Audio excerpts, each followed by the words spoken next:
Welcome to the Elder Scrolls Lorecast. This is your host, Tom, or Robots. As usual, I've got Lotus of Doom right here next to me. Hello. And Lotus, we've been going through the lands and locations of Tamriel.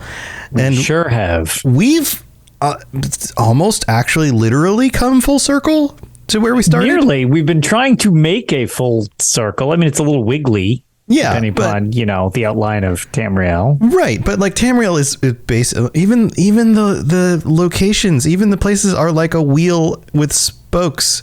Like if you think about it, Cyrodiil's in the middle and all the other locations are around the edges. Yeah, all right. All right, yeah, I'm down. You got that. We started with Morrowind and we've worked our way all the way around clockwise through the continent, and now we're up to Skyrim.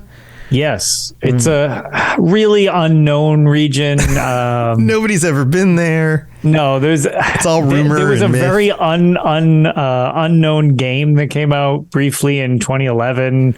I think like one or two people played it, maybe. Yeah, I don't know. Maybe. Yeah, you might have heard of it. I don't know. It's got a pretty abstract title. Pretty abstract title. Yeah. No, we're going to Skyrim. Like We're going to Skyrim. This is okay. So there's. We're gonna have some fun with this episode. Skyrim is the most well-known location. I mean, we've got objectively the most popular. We've got Cyrodiil in Oblivion. We have Morrowind in Morrowind. There are locations that we spend other time in any of the other mainline games, and the more modern ones that really fleshed out locations in more detail. Skyrim, sure, being the last of the mainline games and the most popular one, is probably the one most people are familiar with. So, well, you never hear people asking when is Oblivion 2 or when is Morrowind 2. On people who are not super invested in the series don't ask for when is Elder Scrolls 6. They ask for when is Skyrim 2, yes, which is hyper cringe. But at the same time, it's like, okay, yeah, you didn't notice that the Skyrim is the subtitle, not the actual game. Right. And as a content creator, you actually have to play into this a little bit, because if you search something like Google Trends for Skyrim and then compare it to how many people search Elder Scrolls, it's like 10 times more people than search Elder Scrolls. But it'll also say things like similar, like commonly searched terms. Right. Skyrim 2. Skyrim 2. Yeah. In fact, I did a video a while ago on my YouTube channel where in the text of the video, I mentioned Skyrim 2, and not in a like calling it that way, but just putting the text in there so that it show up for search. Yeah. So it was in like the search. Yeah. And somebody called me out on it. They're like, well, clearly you don't know anything. Skyrim 2, what WTF? Like, I'm the idiot who thinks it's going to be called Skyrim 2. And it's like, you have no freaking clue, dude. This is, I'm pandering to the people who don't know better. It's not that I don't know better. He is a YouTube commenter, or she is a YouTube commenter. So clearly they know best. Clearly they knew best, because everybody who comments on everything on YouTube is clearly smarter than the person making the videos. Yes. Which is sometimes true, but not always. So anyway, enough of the complaining here about that stuff. We are going to make our way through Skyrim. We're going to talk about all the holds, all the different main cities and locations. There are, I've looked at the list, Lotus. I pulled up the list of all the named locations throughout Skyrim. All right. We would be here for like 5 hours. Yeah, this is a region that is very, very fleshed out. Yes. Throughout the series, we've been there a lot. We've seen a lot. There's not, even through the changing landscapes of the different eras, we really know a lot about Skyrim as a region. So there's a lot to this section. Right. So here's what I'm going to do. Let's start with the holds. I'm going to name a hold, and then you give me your first initial reaction, like your one or two word response to that hold, and then we'll talk about a little bit of the details. We're pulling the details as usual from the UESP. It's a wonderful source for all the information that you would want. So if you want to deep dive a wiki for relevant information, go look for that. But here we go. Let's start. Ready? The hold of Eastmarch. Cold. Are you going to say cold for all of them? Because no, it is freaking Skyrim. Specifically cold, because Eastmarch. All right. So the reason I say cold for Eastmarch is when you're in Eastmarch, you are like, that is the region where when you think of like kind of just like the generic winter area, it's Eastmarch. Winter, but not like frozen tundra. Not necessarily. Right. And it's also been in more than one game. Like, that's true. So You also have that, which is Eastmarch and ESO, which is what I'm kind of referring to, is not well, we'll get to the Rift part later, but not the temperate area, not some of the other zones around Skyrim. So this one it definitely gives off the winter vibe more so, I find, than some of the others. I mean, they all do have their winter vibe, but it's got like a Christmas town quality to it, like Christmas town, snow and pine trees. And I mean, you've got like, Windhelm and stuff like that. It's very... That's your snowy capital, I guess would be the best way I would put it. That's your snowy capital. Yes, that makes sense. So here, we'll get into the details a little bit here. This is one of course, one of the holds, but this is one of the 4 known old holds that were known as the old holds, like that go way, way back. And it is on the eastern side of Skyrim. Basically, this butts up to the right to the Morrowind section in that part, like those mountains over there. And in ESO, it actually extends a little bit more northward than it does in Skyrim. The borders are slightly different. And this is one of those things that ESO takes a location, they change it up a little bit, but it makes sense because it's hundreds of years before the events of the Elder Scrolls Skyrim. So things were a little bit different. Different locations are named. And we're going to go into a little bit of this as we move on, especially when we get to places like the Reach. So there's this location. It goes right up against the Velothi Mountains. Windhelm is over here. So how do you feel about Windhelm? I mean, it's a pretty interesting staple of a city, just in general. Like with you're looking at the whole map area. The one thing that I guess, let me see, how can I put this best? Winterhold, the one thing that really Windhelm, not Winterhold. I'm sorry, Windhelm. Sorry, yeah. Windhelm. Windhelm, just like I don't know, the region itself is very memorable. The city is unique. It's got the that's where a decent amount of main story stuff happens. It's got that very unique bridge that goes to it, which I think is a cool aesthetic. The thing about it that is very strange, though, because the maps in the series are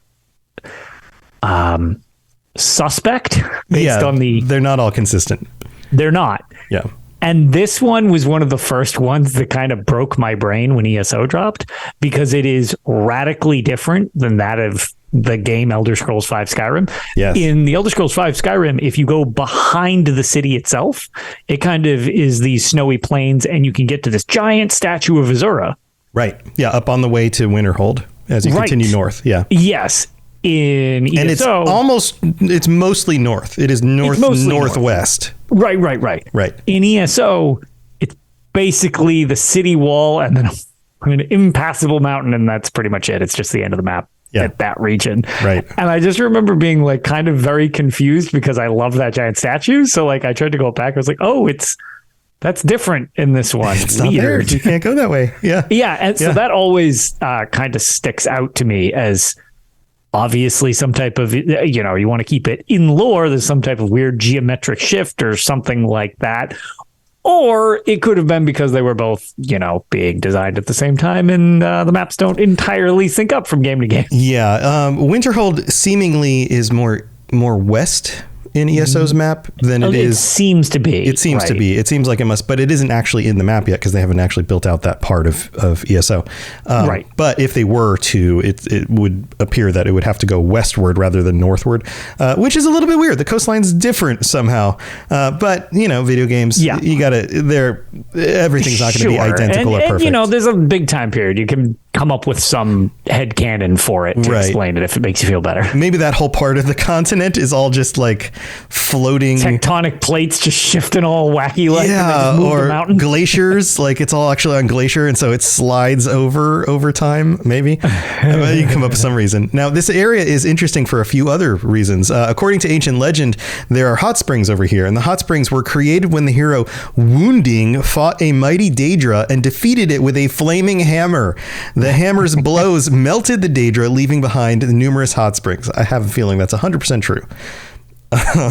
Yeah, no exaggerations. That's true. That's clearly what happened. Yep. And then there's some other locations over here, and but we won't go into the details on that stuff. Next up, because we got to get through this. This could be a really long episode. Yeah, we'll try to condense this. We're going to try to condense it. Right. All right. So what do you think of the Pale?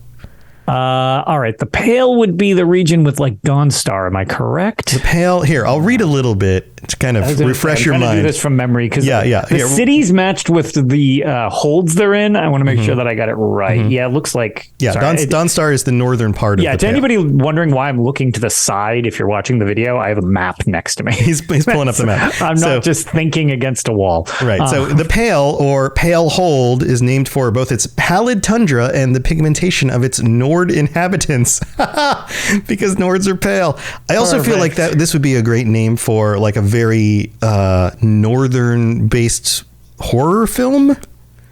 Okay. Like based out in the snow, like snow monster shows up and like hunts down so this is what I was thinking of. This region, like I can tell you right now, one of the ones that I always found about this, just by the way the map lays out and these long stretches of like tundra that you go through, the Pale is like lonely.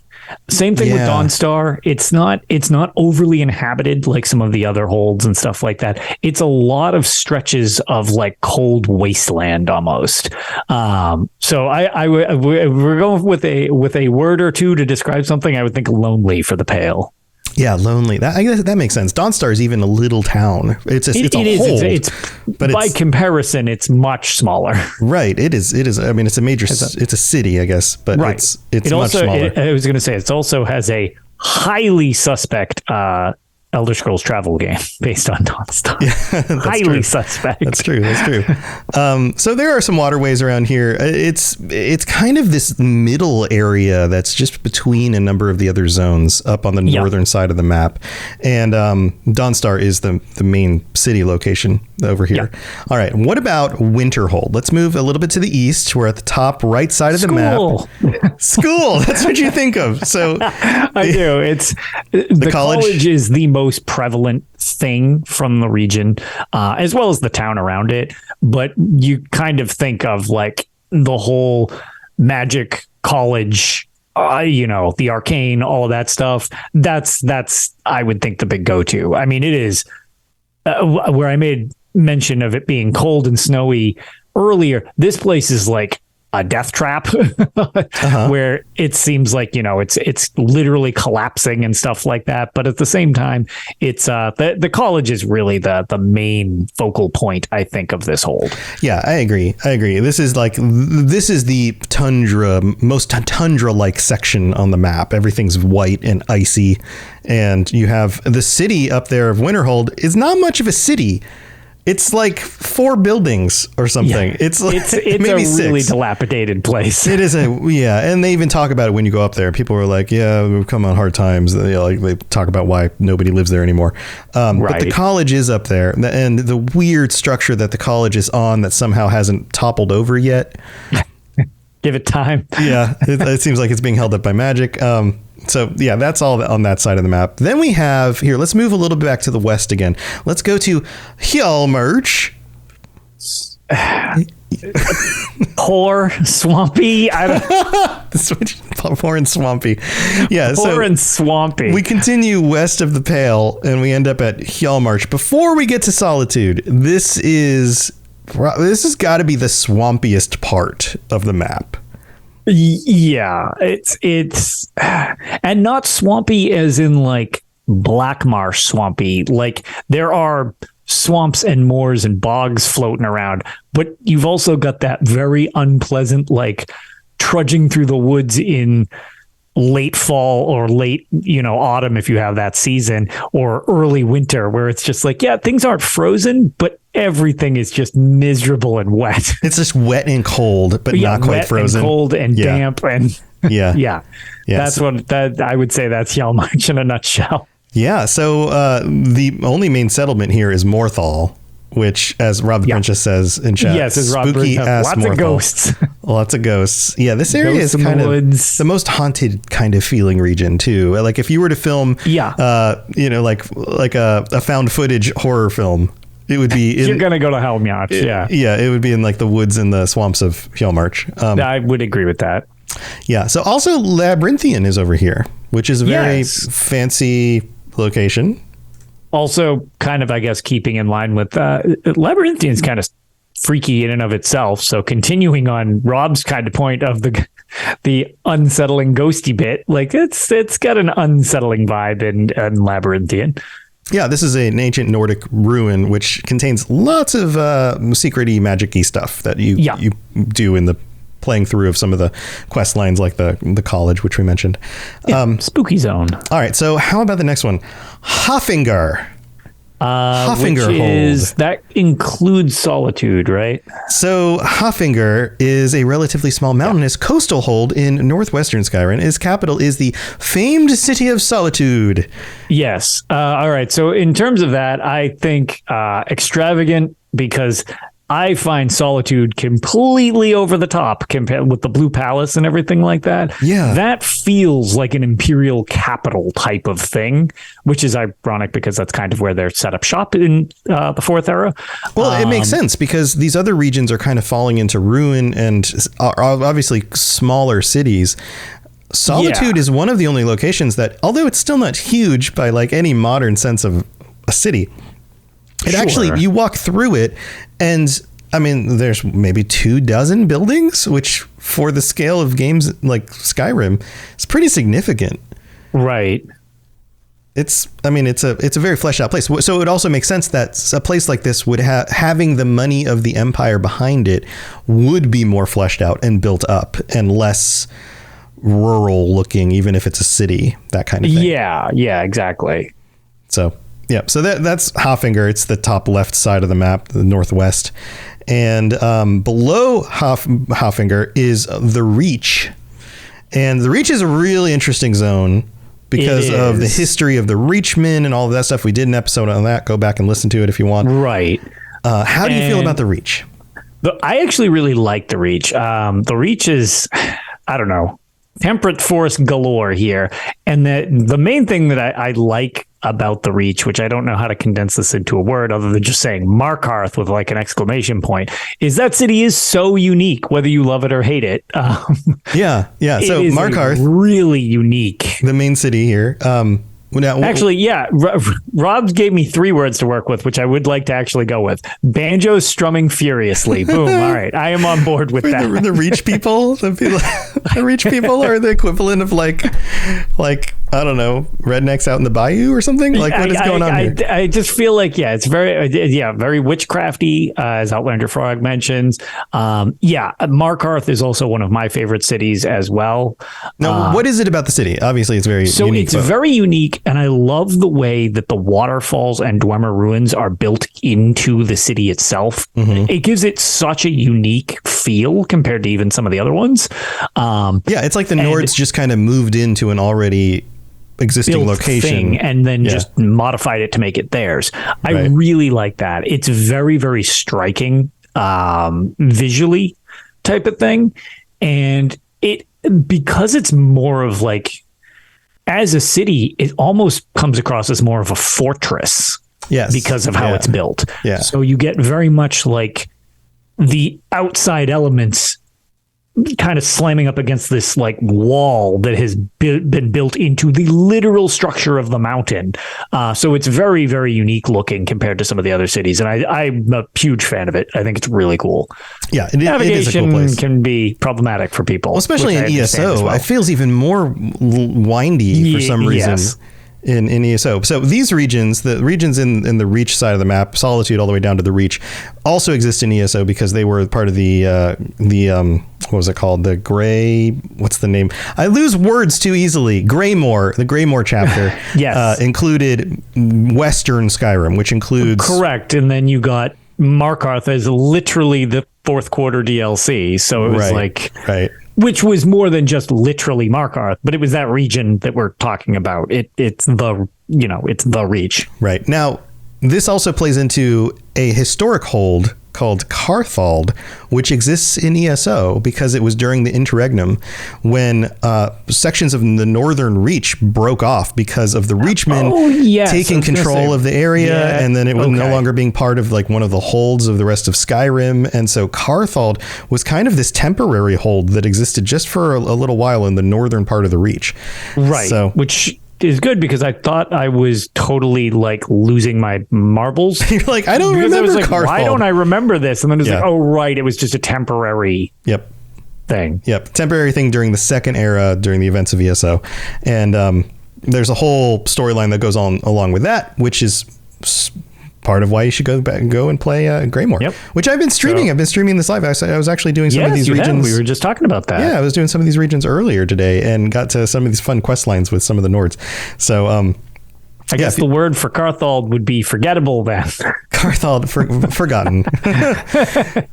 2 eras of the world later, nobody's thinking about it. Yeah.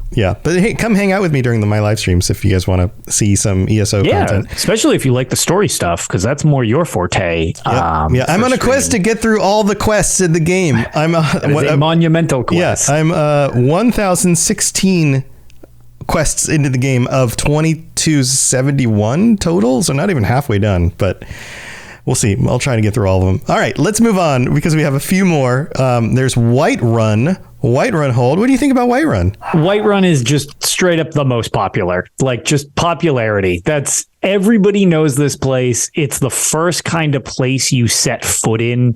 It's the first thing you think of. It's always my home city, regardless of my playthrough or whatever.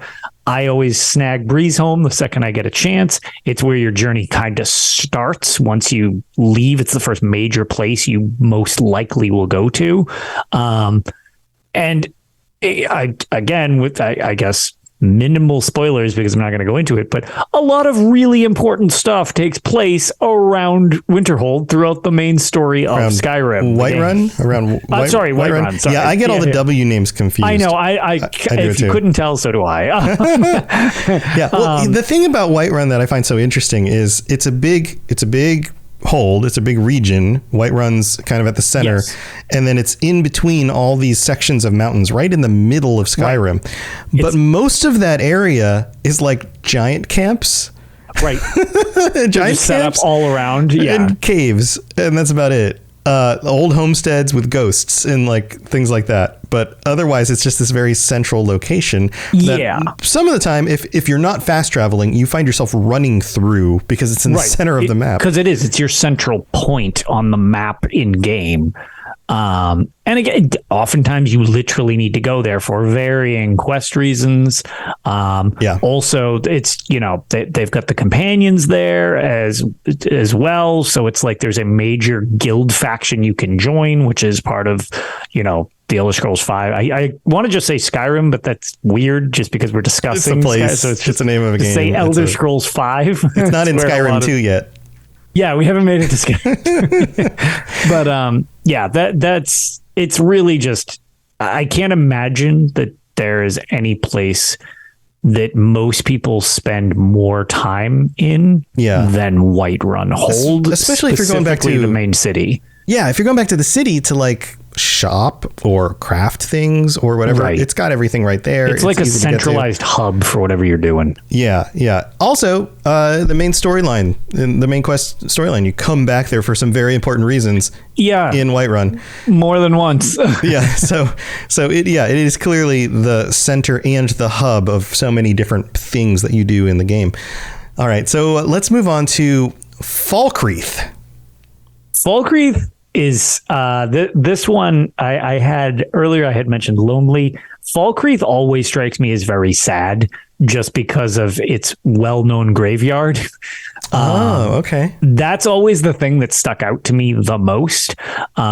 It's not nearly like, it almost strikes me as like a more spring seasonal compared to some of the others. Like there's actually leaves on trees and stuff. The grass isn't frozen stiff yet.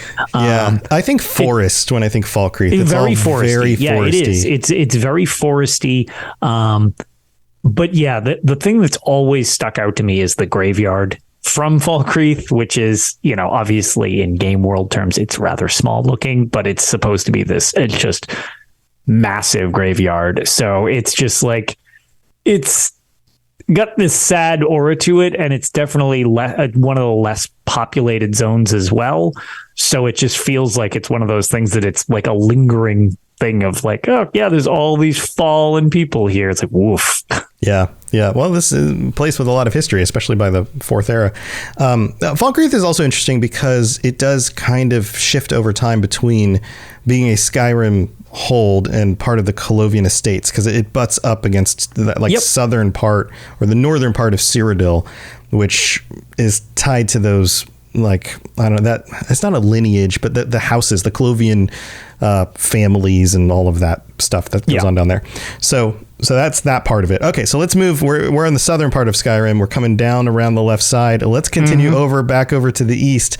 The southeast section is the Rift. What do you think of the Rift? It's autumn. It is autumn condensed into a zone.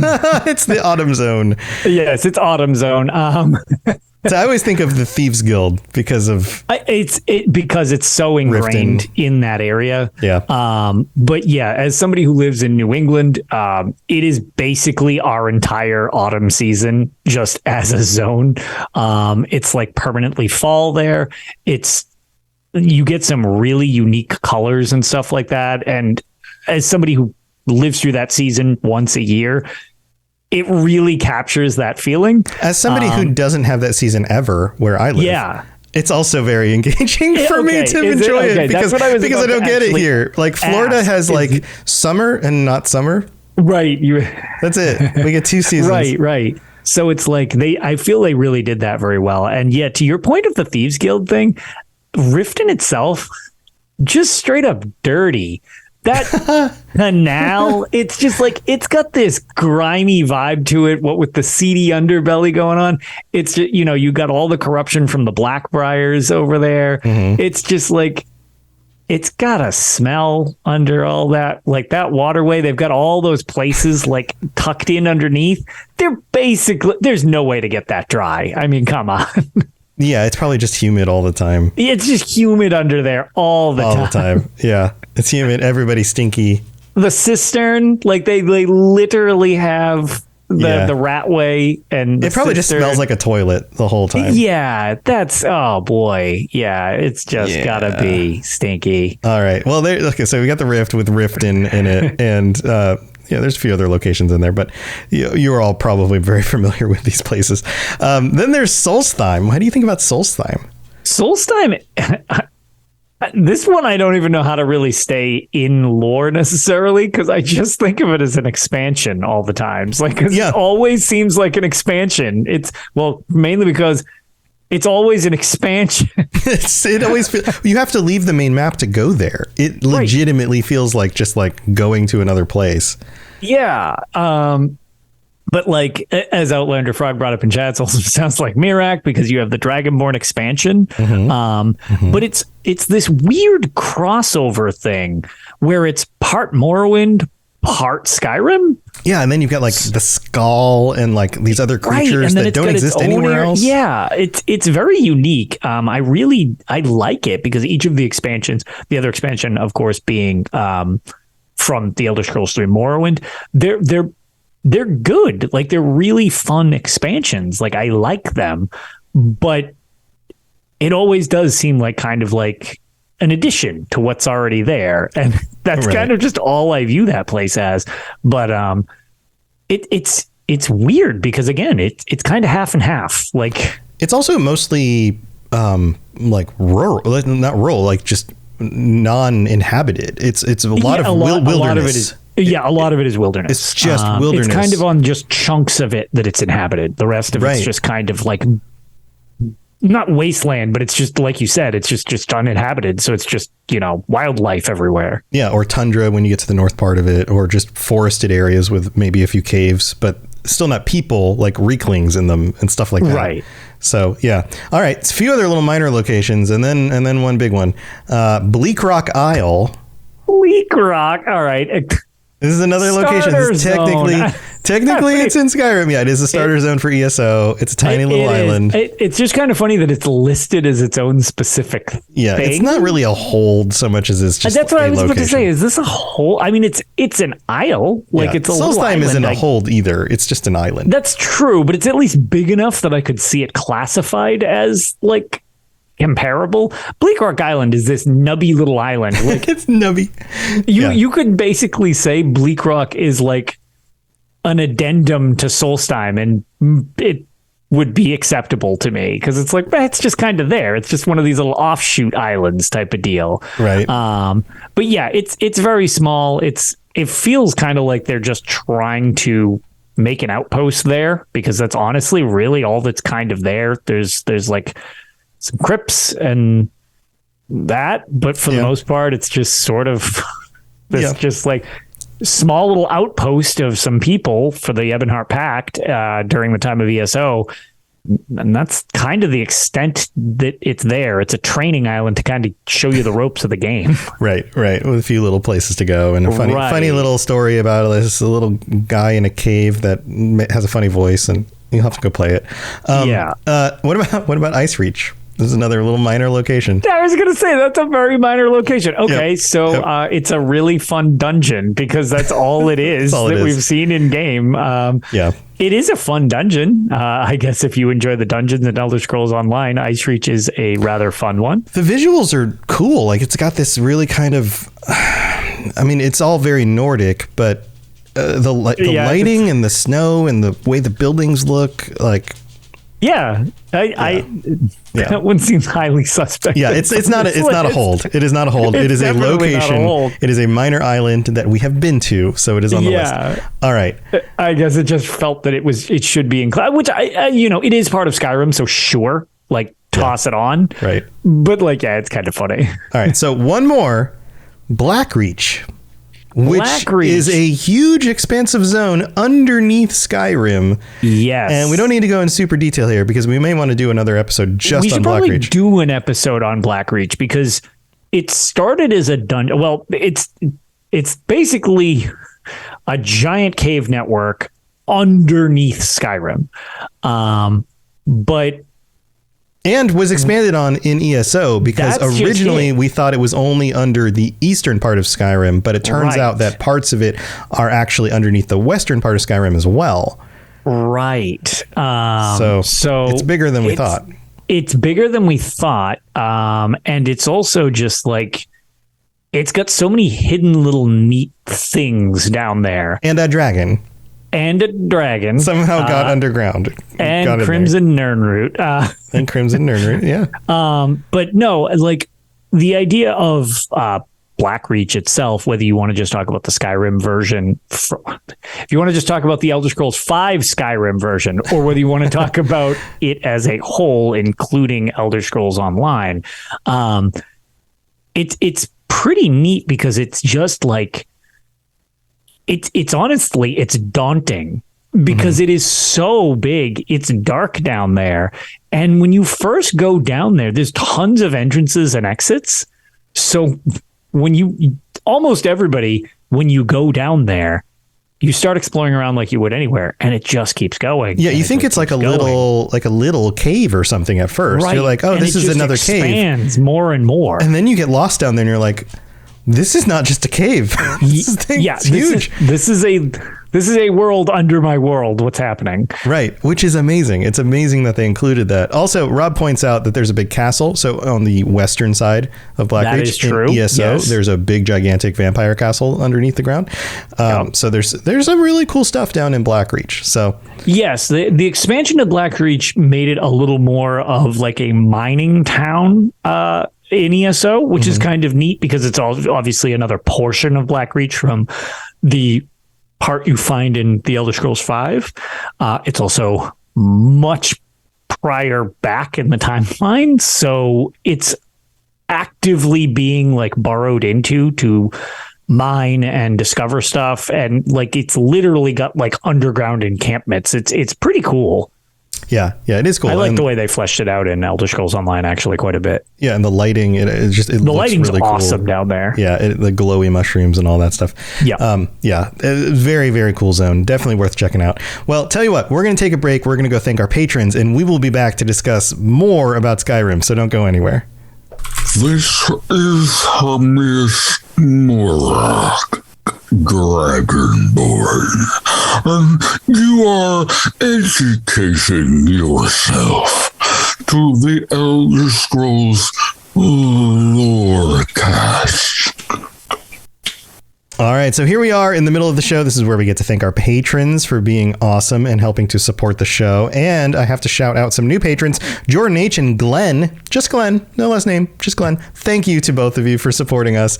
And if you are interested in joining the Patreon like they did, you can go to patreon.com/Elder Scrolls Lorecast and check out all the different stuff you can get. Ad-free episodes and joining us on patron chats and t-shirts and stickers and all sorts of things.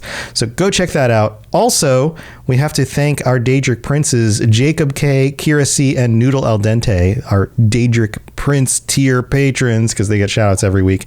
And just thank you to all 117 of you currently who are supporting this show. So thank you so very, very much. Also, if you would like to help support the show in other ways, leaving a 5-star rating on Apple Podcasts with some words would be awesome. We'll read that out on a future episode of the show. Also, if you rate the show on Spotify, if that's a place where you listen, or whatever other podcatcher you listen to, that's a great way to support the show as well. And you can even comment on the episodes and tell us what things you liked about the episodes. And I've just recently went through like the last week of stuff that came in for the most recent episodes, and those are now visible. So if you scroll through, you can see what other people wrote. So thank you to everybody for your support. All of that helps amazingly. And one other announcement we have coming up next week on this show, a very special guest. Because we were able to had some conversations. I pulled some through strings, and actually it wasn't hard at all. I just talked to the people. They're very accommodating. At Sauce. Thank you to Gina. Make it sound like we do actual like effort. No, I just had to reach out. Join us, and it's like we'd love to. It's like perfect. Yeah. Hey, can we make this happen? Yeah, sure. Here, what do you want to do? Okay, this cool. Yeah. So we're gonna have Zanky on the show with us next week. Yes, live. Elder Scrolls Lore Master. Elder Scrolls Lore Master live on the show next week. So today is the 4th as we record this. This would be on the 11th at 9 p.m. Eastern, 6 p.m. Pacific. And if you live in a different time zone, because there's lots of them, then just Google it. You'll figure it out. I trust you know how to use the internet. But come join us for the live show. Yeah, come join us for the live show. And if you miss it live, don't worry. It'll be up everywhere and you'll be able to hear it. Of course. But we have some very cool questions for him about Hermaeus Mora and Necrom and the Dunmer and maybe another funny question we've got there at the end. So so come join us for that. We're always very serious, Tom. What are you talking about? Very serious all the time. Very serious show. So that's coming up, and we got more show to do. So don't go anywhere. You're listening to the Elder Scrolls Lorecast, dear child of cities. That is why the Night Mother loves you. All right, so we're back. And normally on these episodes, we talk about things like the architecture and the flora and fauna. And I think we're still going to hit up on these things. But there really isn't a whole lot to say about the architecture when everybody has been there and the entire zone is designed around Northern Europe. Yes, very much so. Think Vikings, think Northern Europe. Congratulations, you have found Skyrim. You have found Skyrim. World. Right. Yeah, like hatch roof buildings made out of wood and stone castles. Like, congratulations, there's Skyrim. It's not a secret where the influence comes for this zone, architecture-wise. As weird as it gets, really, is when we discuss like Markarth or talk about Blackreach, where it's just like you have the Dwemer influence, so it's a little bit steampunky, but it's just mixed into all of the normal stuff. It's not even completely separate. It's just combined with it. It's like underneath, and then they built other stuff on top of it in the Nordic way. Exactly. Yeah. And there's even a little bit of Ayleid stuff still in this region. There's bits. Yeah, I was going to say they're kind of always. It's kind of the way that there's a little bit of Dwemer kind of scattered about. Mm-hmm. You always get a little bit of Ayleid scattered about too. Yeah. Yeah. So that's the architecture. Not a whole lot to say with that. But here, let's talk about the flora and the fauna. So flora-wise, again, it's very northern Europe. We've got pine forests. We've got the one thing that is notable here that I find interesting is the amount of mushrooms. We get lots of mushrooms. Even though they're not like the giant mushrooms, they're still like they're in caves. They're all over the place. Right. Especially you get the bioluminescent ones underneath the area, which is even more notable because those ones, unlike you had mentioned, they're a little more normalized above ground. In caves and stuff like that. Once you get into Blackreach, it definitely mimics much more of what you see in Vardenfell and in the Morrowind region, where they're enormous, they're super overgrown, like you can basically build houses out of them. Except these ones kind of glow fun colors. Right. Yeah, it is a little bit of Vardenfell underneath Skyrim, which is kind of fun.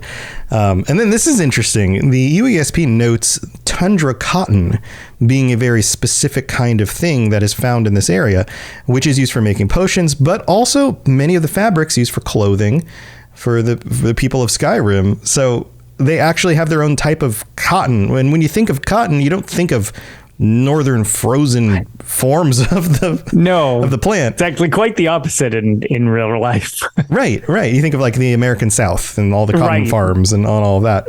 But no, there's tundra cotton, which is very specific to this area.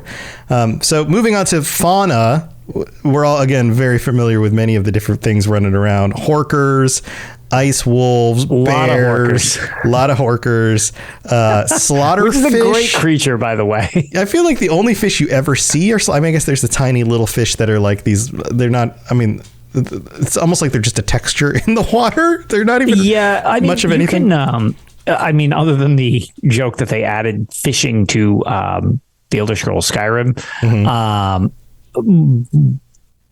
like you said, there's always slaughterfish, but slaughterfish are like the most well-known from the series. They've actually been around pretty much since the start. And they're horrible. So I think it's just, they're more memorable. But yeah, they always come and try to eat you when you swim across the river. Yeah. But there are totally actually, like, there are normal fish. There are. Because a lot of them are alchemy ingredients. Right. You can go fishing. Some of them are food. You can go fishing. Yeah. And prior to them adding fishing with the anniversary edition, if you were quick enough, you could shoot them with a bow and arrow, or you could grab them when they were going. Like, it was one of my favorite things to do, which is bizarre. But these games are about embracing the bizarre, I suppose. When you would find that the fish would actually be like going upstream. So like when there would be some like rapids or stuff in rivers, you could see them like hopping up and you could salmon. Snag them. Yeah, you could literally grab the salmon, which was kind of interesting. Yeah, you're right. There are other fish. It's just the only ones I ever feel like I care about are the slaughterfish because they're trying to eat you. Because the salmon is just living its life, whereas the slaughterfish is like, I'm going to prevent you from fast traveling by gently nibbling your ankle. I'm going to bite your butt. Yeah, it's just like, well, you're just being a douche. Stop it, slaughterfish. Yes. Stop just want to fast travel. Stop it. We also end up with like, I don't know, these weird magic-y and more unique kind of, obviously there's dragons. We don't need to talk about dragons, but. Yeah, those aren't even necessarily unique to the regions. The region. They're just very well known because it involved the main plot of the Elder Scrolls V. Right, exactly. And there are a lot of dragon mounds and stuff like that where there were deceased ones buried. Yeah, but then we have like Spriggans and Hagravens and Wisp Mothers, all of these more like mysterious and magical kinds of creatures or peoples that aren't really peoples but are peoples. Peoples. And then of course Draugr living underneath. Yeah, Draugr places. are incredibly common in the crypts, as well as the dragon priests are very common as well, strongly tied into the Draugr, who are usually taking care of them in and amongst all of the crypts. Yeah. So there's a lot of that stuff, and other magic-y creatures and things too. But that's for the most part, that's the fauna that are worth mentioning. The rest are very generic, like you would find in like rabbits or rabbits, deer. Like none of those little fox that runs on the side of the road. Correct. Like they're not so much notable. Right. Nate Perkypile, who has been on the show, or at least on the Fallout show. He was on the Fallout Lorecast. He was on the Fallout show. I was going to say, I remember that interview, but it was not on an interview on a show that I was on. I'm pretty sure it was when I was listening to you on Fallout Lorecast. Yeah, go look that up on the Fallout Lorecast. Nate Perkypile has worked for Bethesda for many years, worked on Skyrim and Fallout 4 and a number of other projects. Left a few years ago to create his own game, which is going to be awesome. But he mentioned, I noticed this on Twitter the other day, somebody had posted a dragon mask, one of their dragon priest masks. And he always has these fun little anecdotes. Like, that was not originally in the scope of the game. That was something one of the designers just did on their own and just put in the game, which is amazing. And there's a lot of that kind of stuff. He talks about stories about the things the designers were doing, like working overtime because it was such a passion project back then. And so, like, werewolves weren't originally going to be in the game the way they are now. And one of the designers just took it upon themselves to say, okay, I'm going to make this work. And then created werewolves that you transform into and are huge and big and scary. Originally, they were going to be like regular models with like wolf faces or something. And it was going to be super silly looking. But the designer just went above and beyond and made it an awesome thing. So these kinds of things happened a lot during the design of Skyrim, which is part of what makes it such a special game. So interesting. One thing that actually is kind of one thing that Rob brought up before we get past some of the fauna.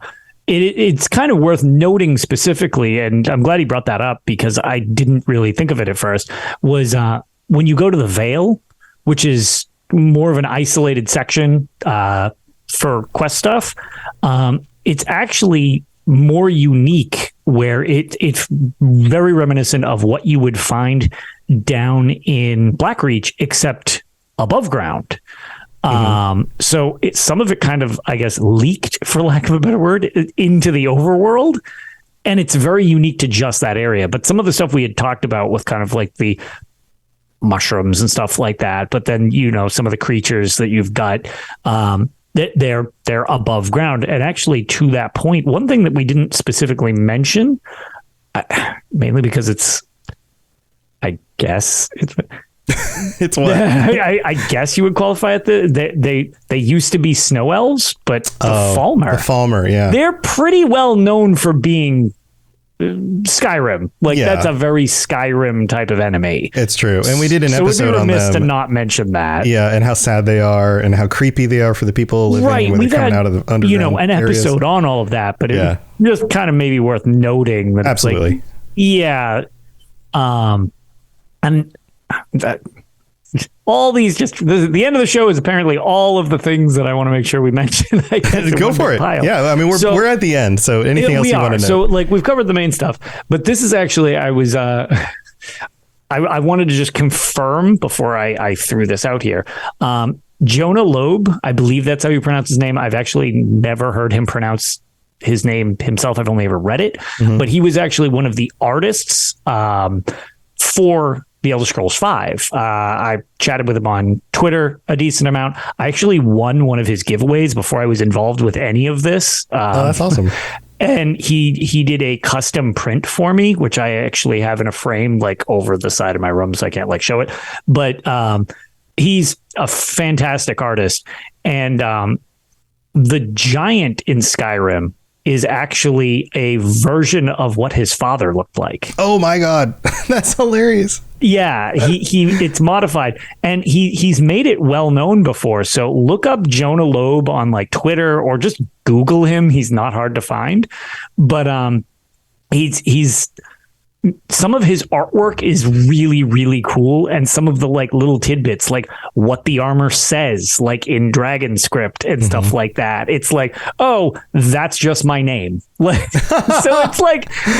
it's fun little Easter eggs like that. I don't know for a fact if that specifically was what, I just know that means something, but I do know that he had it the idea for the giant was based on oh yeah, my father was really tall. You know what? We'll just modify this and we'll make, so it's a more fascinating little Easter eggs type of thing. So yeah, definitely check out Jonah Loeb. Some of his artistic stuff from The Elder Scrolls 5 is pretty unique.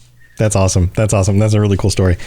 Well, thanks for sharing that. That's great. Yeah, I think we're at the end. I thought about that. Yeah, we're at the end of the zone. My dogs are coming over to check on me, which means they want some attention. But it's time to wrap this up. So that's for the most part Skyrim. Obviously, there are more details about Skyrim that we could delve deeper into, and we'll have to hold those for another episode. Lotus, what else do you have going on? As of late, I've been slowly putting up the adventures of my Let's Play through the Elder Scrolls 2 Daggerfall. I got a decent amount of playtime over the past week or so. And then I've been trying to cut them up into more watchable things for YouTube. But that's been fun to get back to that now that travel has kind of ceased for the time being. That game is real ahead of its time in a lot of regards. And real of its time factor on procedural generation is a nightmare. Oof, yeah. Other than that, we've got an episode of Tales for this weekend. We'll be announcing we've got a brand new guest, which we'll be shouting out on Twitter, but it's excited to have them join us this weekend. And that's pretty much it. Just kind of ESOing and all that good stuff.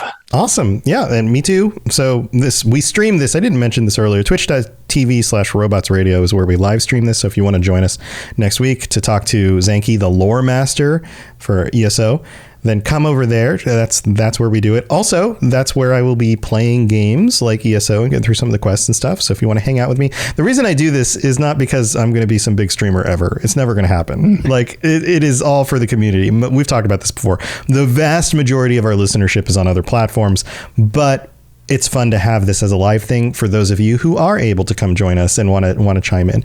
Also, it's part of why I like to stream games. I'm sure it's why Lotus does too. We're both not going to become big streamers, but it's so cool to be able to just chill out, play some games, and chat with the community.